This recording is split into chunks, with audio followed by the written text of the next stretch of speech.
যুক্তিবিদ্যা দ্বিতীয় পত্রের ২৩তম ক্লাসে তোমাদের স্বাগতম। আমি মোহাম্মদ আনিসুর রহমান, প্রভাষক যুক্তিবিদ্যা, বালারহাট আদর্শ school and college, Naodanga, Phulbari, Kurigram. এই ক্লাসের যাবতীয় তথ্য সংগ্রহ, কম্পোজ ও অ্যানিমেশন করেছি আমি নিজেই, মোহাম্মদ আনিসুর রহমান, প্রভাষক যুক্তিবিদ্যা, বালারহাট আদর্শ school and college, Phulbari, Kurigram. Mobile number 01710488998। National curriculum and textbook board অর্থাৎ এনসিটিবি কর্তৃক অনুমোদিত সিলেবাসের আলোকে রচিত যুক্তিবিদ্যা দ্বিতীয় পত্রের আজ হলো 23তম ক্লাস। আজকের অধ্যায় তৃতীয় নম্বর অধ্যায়। অধ্যায় শিরোনাম হলো আরোহের প্রকারভেদ। এই অধ্যায়ে মোট ক্লাস হবে 20টি ক্লাস। তৃতীয় অধ্যায়ের পাঠ পরিকল্পনা অর্থাৎ 20টি ক্লাস হবে তার শিরোনাম। আমরা জাস্ট রিমাইন্ডার দেখাচ্ছি। প্রকৃত আরোহ 1, বৈজ্ঞানিক আরোহের সংজ্ঞা উদাহরণ 2। এই দুইটি ক্লাস হয়েছে। আজ আমাদের তৃতীয় নম্বর ক্লাস অর্থাৎ বৈজ্ঞানিক আরোহের বৈশিষ্ট্য। তো আমাদের যেহেতু 3 নম্বর ক্লাস আজকে আমাদের বৈজ্ঞানিক আরোহের দৃষ্টান্ত, পরেরগুলো জাস্ট দেখাচ্ছি আমি রিমাইন্ডার। 4, 5, 6, 7 এভাবে জাস্ট 20টি ক্লাস রয়েছে। এই 20টি ক্লাস হলো এই অধ্যায়ের পাঠ শিরোনাম। তোমরা এগুলো অবশ্যই খেয়াল রাখবে যে এই তৃতীয় অধ্যায়ের মধ্যে 20টি ক্লাস হবে এবং কি কি শিরোনামে রয়েছে। তারপরে দেখো এই অধ্যায়ের প্রধান প্রধান শব্দসমূহ অর্থাৎ তৃতীয় অধ্যায়ের প্রধান প্রধান শব্দসমূহ দেখিয়েছি, জাস্ট রিমাইন্ডার, কারণ এগুলো অনেক গুরুত্বপূর্ণ। এগুলো যদি তোমরা সংজ্ঞা মুখস্থ রাখো তাহলে তোমার জন্য খুব ভালো হবে।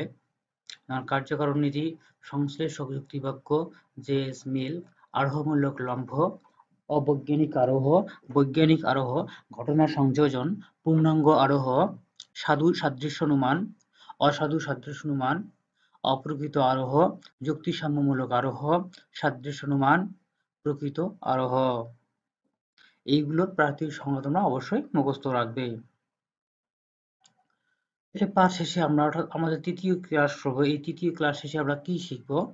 দেখো এই ক্লাস শেষে আমরা শিখবো বৈজ্ঞানিক আরোহের বৈশিষ্ট্য বর্ণনা করতে পারবো। তাহলে আমরা এই পাঠ শেষে কি করব? বৈজ্ঞানিক আরোহের বৈশিষ্ট্য বর্ণনা করতে পারবো। তা আজকের বিষয় হলো আমাদের আরোহের প্রকারভেদ, অধ্যায় নম্বর 3, ক্লাস নম্বর হলো 3। আলোচ্য বিষয় হলো বৈজ্ঞানিক আরোহের বৈশিষ্ট্য। তো আমাদের বৈজ্ঞানিক, যেহেতু আলোচ্য বিষয় বৈজ্ঞানিক আরোহের বৈশিষ্ট্য, তাহলে অবশ্যই আমরা শিক্ষণ ফল কি পাবো?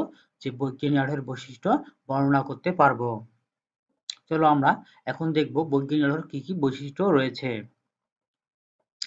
দেখো অধ্যায় নম্বর 3, পার্ট নম্বর 3, বৈজ্ঞানিক আরোহের বৈশিষ্ট্য। দেখো যেখানে বৈজ্ঞানিক আরোহ প্রকৃত আরোহের অন্যতম শ্রেণীবিভাগ। তাহলে বৈজ্ঞানিক আরোহের প্রকৃত আরোহের অন্যতম শ্রেণীবিভাগ হলো কি? বৈজ্ঞানিক আরোহ। তাহলে এই প্রকার আরোহের মধ্যে আরোহের সকল গুরুত্বপূর্ণ দিক বিদ্যমান থাকে। উল্লেখ্য যে বৈজ্ঞানিক আরোহ নিশ্চিত সিদ্ধান্ত প্রতিষ্ঠা করতে পারে। এই আরোহ অন্যান্য আরোহ থেকে ভিন্ন কিছু বৈশিষ্ট্য ধারণ করে থাকে। বৈজ্ঞানিক আরোহের সংজ্ঞা ও উদাহরণ বিশ্লেষণ করলে যে বৈশিষ্ট্যগুলো পাওয়া যায় তা হলো, আমরা 2 নম্বর ক্লাসে এই বৈজ্ঞানিক আরোহের সংজ্ঞা এবং সংজ্ঞাটা পড়েছিলাম, উদাহরণ সহ পড়েছিলাম। তো আমরা ওই সংজ্ঞার আলোকে আমরা এই বৈশিষ্ট্যগুলো লিখব। যদি তোমরা এই প্রথম দ্বিতীয় ক্লাসটি ঠিকমতো করে থাকো তাহলে তোমরা অবশ্যই এই বৈশিষ্ট্যগুলো তোমার মনে থাকার কথা। কিন্তু তোমরা যদি ওই 2 নম্বর ক্লাসটি না করো তাহলে তোমার 3 নম্বর ক্লাসটি তাহলে কি হবে? নতুন মনে হবে। তাহলে তোমরা অবশ্যই যদি তোমরা এই 3 নম্বর ক্লাসটি না করে থাকো, 2 নম্বর ক্লাসটি না করে থাকো, তাহলে 2 নম্বর ক্লাসটা অবশ্যই বাড়িতে রিডিং করে নেবে, অথবা আমার ইউটিউব চ্যানেলে আনএনসার লজিক ইউটিউব চ্যানেলে রয়েছে।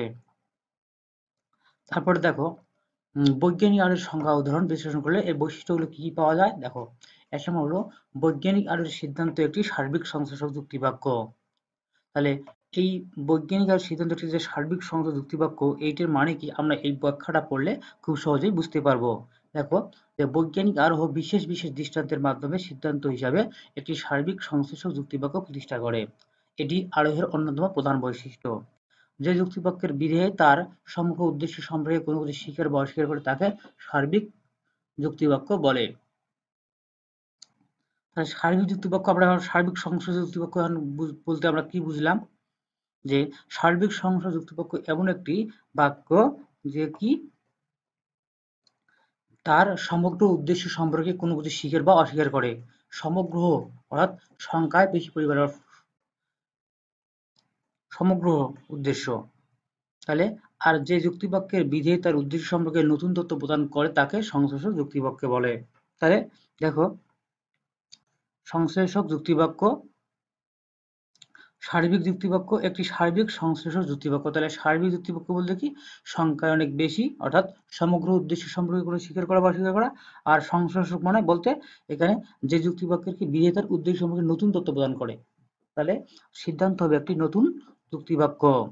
তাহলে এই তথ্য দিয়ে প্রদান করে, নতুন তথ্য প্রদান করে তাকে সংশ্লেষক যুক্তিবাক্য বলে। এই নতুন যে তথ্যটা রয়েছে এই তথ্যটা হলো সংশ্লেষক যুক্তিবাক্য। তাহলে এই বৈজ্ঞানিক বৈশিষ্ট্য হলো, তাহলে ১ নম্বর বৈশিষ্ট্য হলো যে এর কি সিদ্ধান্ত কি হবে, সমগ্র হবে এবং একটা নতুন তথ্য প্রদান করবে। যদি না করে তাহলে এই বৈশিষ্ট্যটি কি হবে, পালন হবে না। যেমন জামাল হয় মরণশীল, কামাল হয় মরণশীল, হাসান হয় মরণশীল, অতএব সকল মানুষ হয় মরণশীল। এখানে বিশেষ বিশেষ কয়টি দৃষ্টান্তের মাধ্যমে আমরা সকল মানুষকে কি করলাম, সার্বিকে গমন করলাম। বিশেষ থেকে সার্বিকে এসে সকল মানুষ হয় মরণশীল নামে একটি সিদ্ধান্ত গ্রহণ করলাম। এটাই হলো সংশ্লেষক যুক্তিবাক্য। তাহলে দেখো, উপরের উদাহরণের সিদ্ধান্ত একটি সার্বিক সংশ্লেষক যুক্তিবাক্য। বাক্যটির বিধেয় তার সমগ্র উদ্দেশ্য স্বীকার করেছে বলে এটি একটি সার্বিক যুক্তিবাক্য। আবার বাক্যটির বিধেয় তার উদ্দেশ্য সম্পর্কে নতুন তথ্য প্রদান করেছে বলে তা সংশ্লেষক যুক্তিবাক্য। তাই বৈজ্ঞানিক আলোর সিদ্ধান্ত একটি সার্বিক সংশ্লেষক যুক্তিবাক্য। দেখো, এখানে সার্বিক এবং সংশ্লেষক এই দুইটি এখানে রয়েছে। সার্বিক বলতে এখানে বিশেষ বিশেষ সার্বিকে রয়েছে যে সকল মানুষকে কি কি স্বীকার করা হয়েছে, এবং সংশ্লেষক এখানে বলতে, সংশ্লেষক বলতে কি বোঝানো হয়েছে, এখানে একটি নতুন তথ্য প্রদান করা হয়েছে। জামাল, কামাল, হাসানের পর থেকে একটি নতুন সকল মানুষ হয় মানুষের একটি নতুন বাক্য তাহলে কি যুক্তিবাক্য তৈরি হয়েছে। এই নতুন যে যুক্তিবাক্য তৈরি হয়েছে এটি হলো সংশ্লেষক যুক্তিবাক্য। তাহলে আমাদের সংজ্ঞা অনুযায়ী এই দুটি উদাহরণের মধ্যে সবগুলোর মিল রয়েছে। ২ নম্বর দেখো, বৈজ্ঞানিক আরোহের সিদ্ধান্ত গৃহীত হয় ঘটনার অভিজ্ঞতা বা নিরীক্ষণ থেকে। তাই বৈজ্ঞানিক আরোহের সিদ্ধান্ত গৃহীত হয় কোথা থেকে, ঘটনার অভিজ্ঞতা বা নিরীক্ষণ থেকে। আমরা ব্যাখ্যায় যাই, যেমন বৈজ্ঞানিক আরোহের সার্বিক সংশ্লেষক সিদ্ধান্তটি গৃহীত হয় ঘটনার অভিজ্ঞতা বা নিরীক্ষণ থেকে। এখানে বিশেষ বিশেষ দৃষ্টান্তের অভিজ্ঞতামূলক নিরীক্ষণ থেকেই কি বৈজ্ঞানিক আরোহ সার্বিক সংশ্লেষক সিদ্ধান্ত প্রতিষ্ঠা করে। যেমন সকল মানুষ হয় মরণশীল, সিদ্ধান্তটি সকল মানুষের মৃত্যুকে নিরীক্ষণ করে গ্রহণ করা হয়নি। জামাল, কামাল, হাসান ইত্যাদি কয়েকজন বিশেষ ব্যক্তির মৃত্যুর অভিজ্ঞতা থেকে সকল মানুষ সম্পর্কে সিদ্ধান্ত গ্রহণ করা হয়েছে। এমনিভাবে বিশেষ বিশেষ দৃষ্টান্তের অভিজ্ঞতা থেকে বৈজ্ঞানিক আরোহের সিদ্ধান্ত গৃহীত হয়। তাহলে দেখো, এখানে আমরা এই ২ নম্বর বৈশিষ্ট্যর অর্থ হলো যে আমরা আমরা যে এখানে বলেছিলাম যে সকল মানুষ হয় মরণশীল, আমরা কিন্তু সকল মানুষের মনস্বতা দেখিনি। কিন্তু আমরা প্রথম উদাহরণ দেখিয়েছিলাম যে কামাল হয় মরণশীল, জামাল হয় মরণশীল, হাসান হয় মরণশীল। এই কয়েকজন বিশেষ বিশেষ ব্যক্তির মৃত্যুর অভিজ্ঞতা থেকে আমরা কি সিদ্ধান্ত গ্রহণ করেছিলাম যে সকল মানুষ হয় মরণশীল।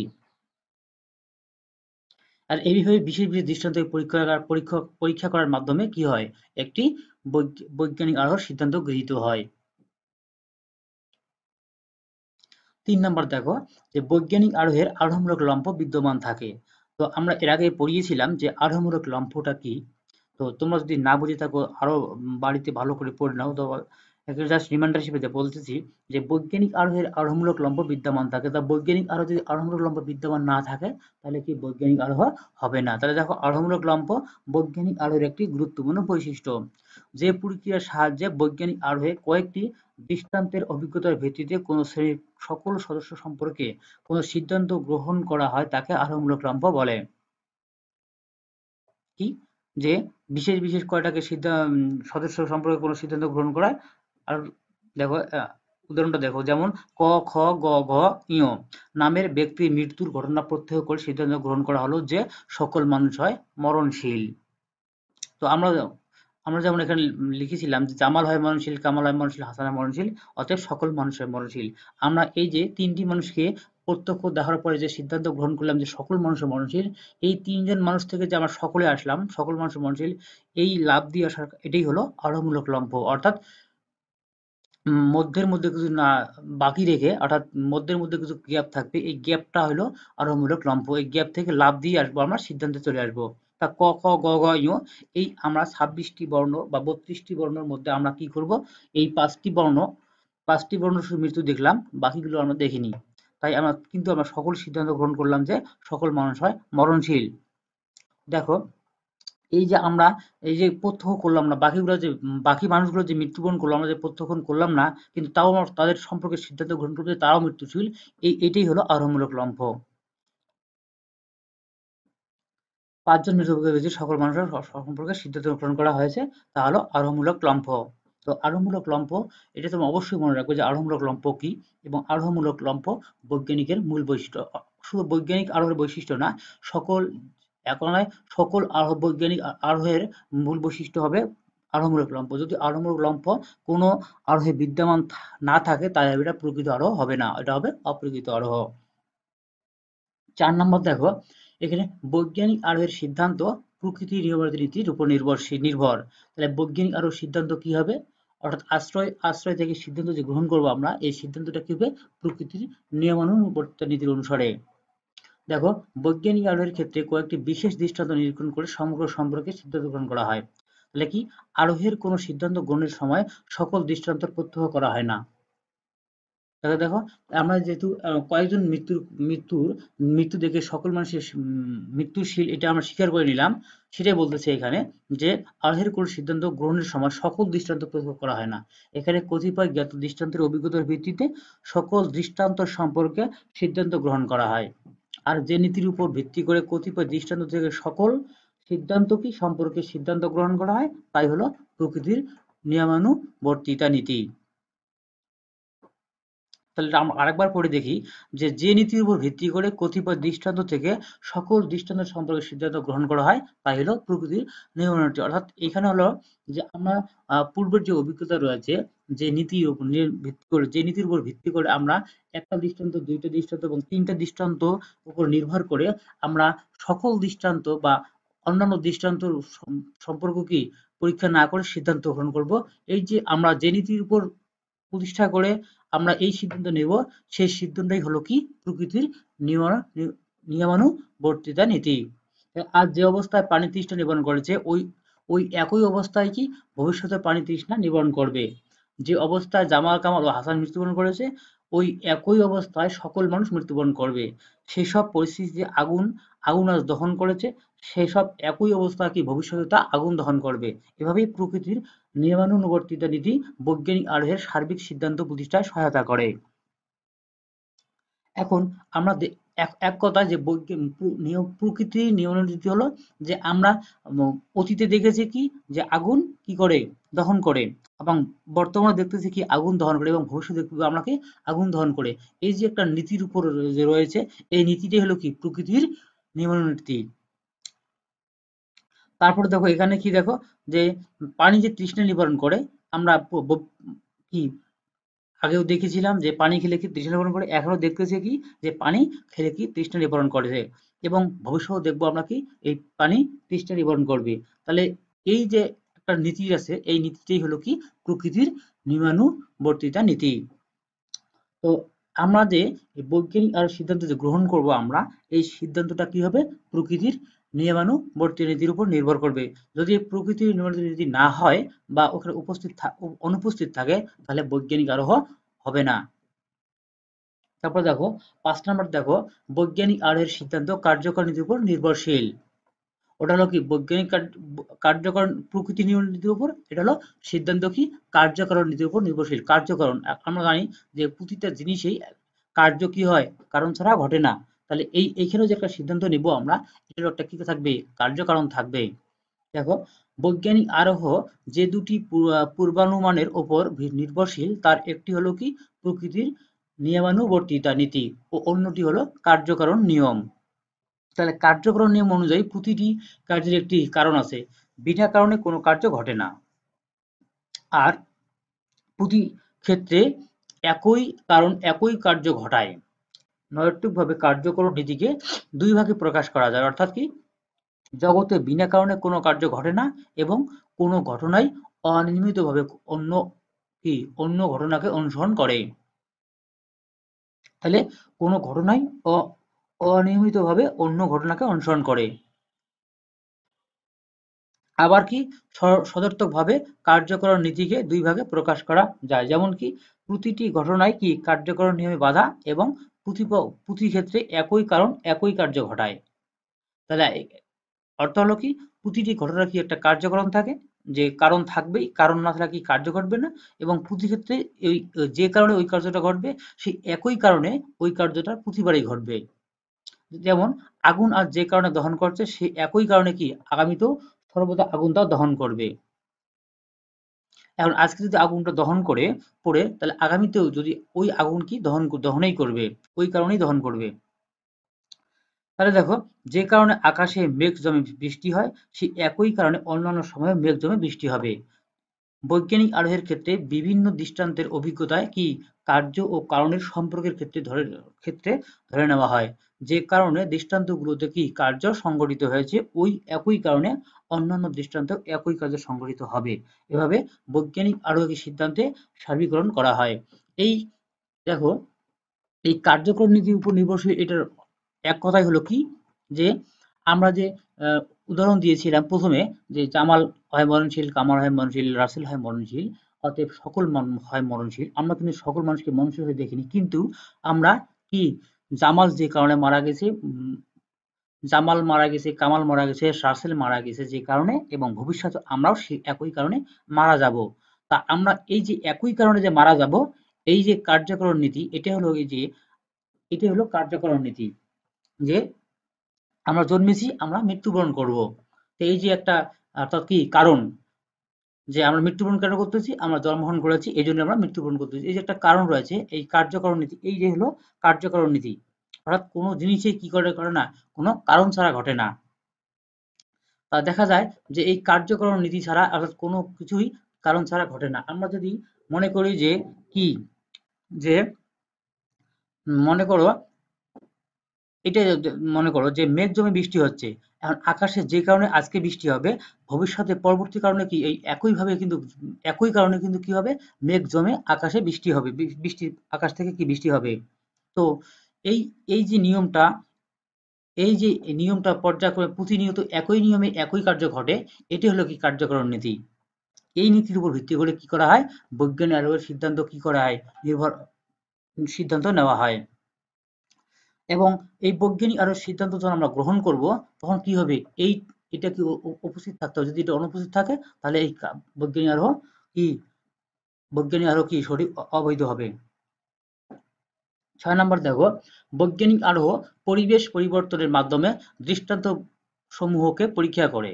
তাহলে বৈজ্ঞানিক আরোহ কি করে, পরিবেশ পরিবর্তনের মাধ্যমে কি করে, দৃষ্টান্তসমূহ পরীক্ষা করে। তাহলে বৈজ্ঞানিক আরোহ পরিবেশ বা পরিস্থিতি পরিবর্তনের মাধ্যমে গৃহীত দৃষ্টান্ত সমূহের পরীক্ষা করে।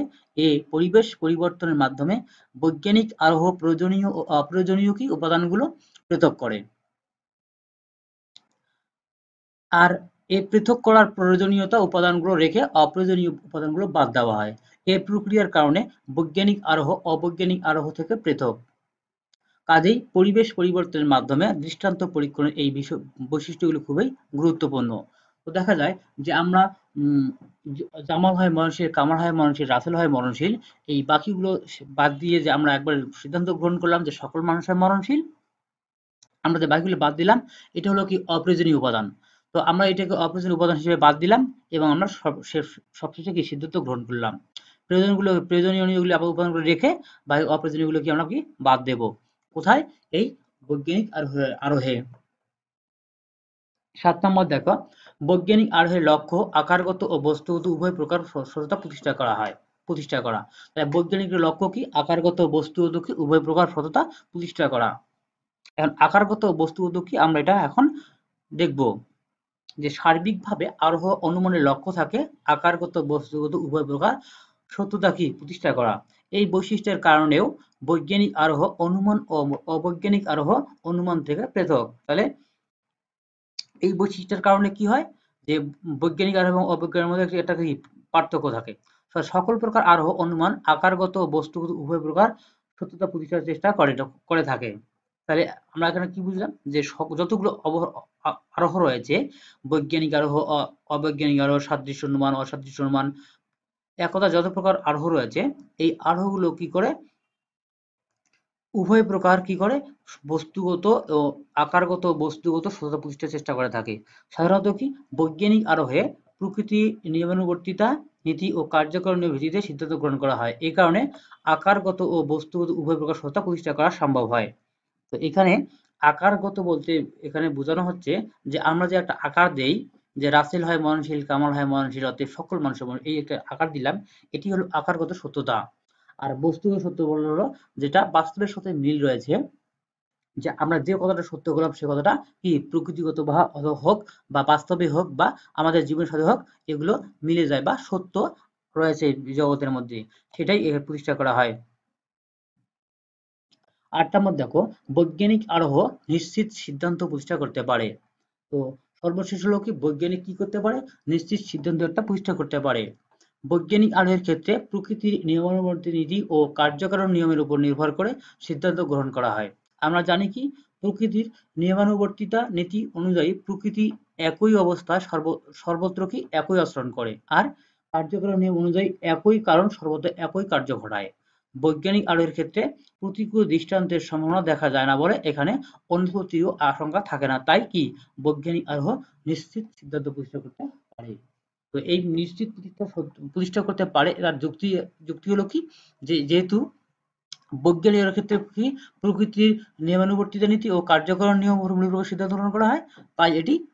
আর আমরা এবার এর আগে দেখেছিলাম যে এই প্রকৃতির যে নিয়মানুবর্তিতা নীতি রয়েছে এগুলো কি করে না, প্রতিবার কি একই কারণে একই কার্য ঘটে এবং এর কোনো ব্যতিক্রম হয় না, তাই এই সিদ্ধান্ত হয় কি নিশ্চিত সিদ্ধান্ত প্রতিষ্ঠা করা হয়।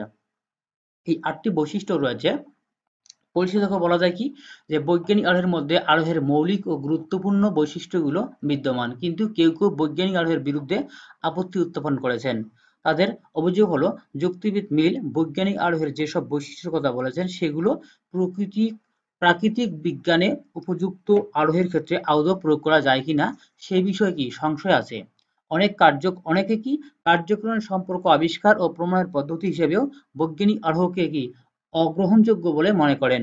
কিন্তু বৈজ্ঞানিক আরোহ সম্পর্কে যত সমালোচনা করা হোক না কেন, তাতে এর স্বকীয়তা কি অস্বীকার করা যাবে না। বৈজ্ঞানিক আরোহ প্রকৃতিগতভাবে আরোহের মৌলিক ও গুরুত্বপূর্ণ বৈশিষ্ট্যগুলো ধারণ করে। আর এ কারণে কি আরোহের অন্যান্য শ্রেণী থেকে বৈজ্ঞানিক আরোহের অনেক বেশি গুরুত্ব বহন করে।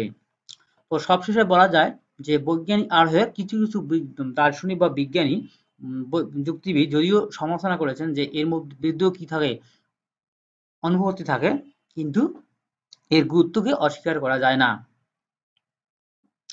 তো দেখো এই ক্লাস শেষে তোমাদের বাড়ির কাজ হলো কি বৈজ্ঞানিক আরোহের 5টি বৈশিষ্ট্য ছক আকারে উপস্থাপনা করো। আমরা যে 8টি বৈশিষ্ট্য পড়লাম এই 8টি বৈশিষ্ট্যের মধ্যে যে কোনো 5টি বৈশিষ্ট্য ছক আকারে উপস্থাপনা করো, এটা তোমার বাড়িতে অবশ্যই করবে। তো ক্লাস আজ এই পর্যন্ত সমাপ্ত। তৃতীয় ক্লাস আমাদের আগামী ক্লাসে চতুর্থ ক্লাসের জন্য আমন্ত্রণ রইল। আল্লাহ হাফেজ।